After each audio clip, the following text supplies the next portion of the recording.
Deep, rolling thunder, except it came from below, not above. A storm was forming inside the darkness, and it wasn't descending from the heavens. It was erupting upward. Sparks flared inside the mixture. Large, violent bursts of light shot upward through the blackness like reverse lightning bolts, splitting into 100 glowing fingers that illuminated the shifting mass from within. The effect was terrifying and mesmerizing at the same time. The mixture had a dark, dense texture, swirling with pockets of gas or liquid dirt. Each flash of energy made it ripple outward, creating bubbles that burst with violent pops, launching chunks of dark material into the air before swallowing them again. It moved in cycles, expanding and collapsing, as if the entire mass were drawing in and releasing itself in a steady rhythm. As the storm intensified, something at the center drew my focus.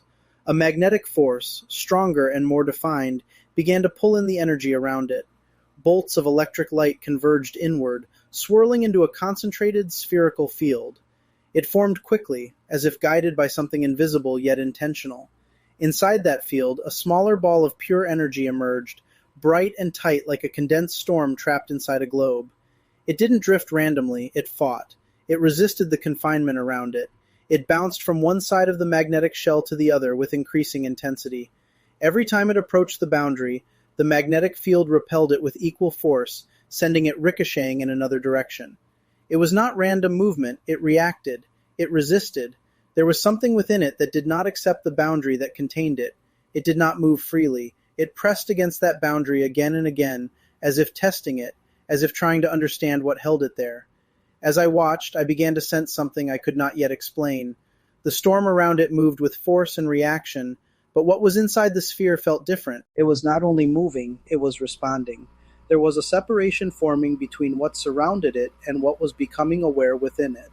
The more I watched, the more its movements took on rhythm, not chaos. It grew stronger, more stable, absorbing every drop of energy from the storm beneath it.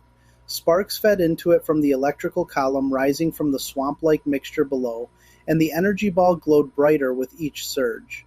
At some point, the storm itself seemed to weaken, almost completely drained, as if the ball had consumed all it needed. The magnetic field around it thickened, forming a translucent skin, thin, fragile-looking at first, but strengthening as the ball pressed against it.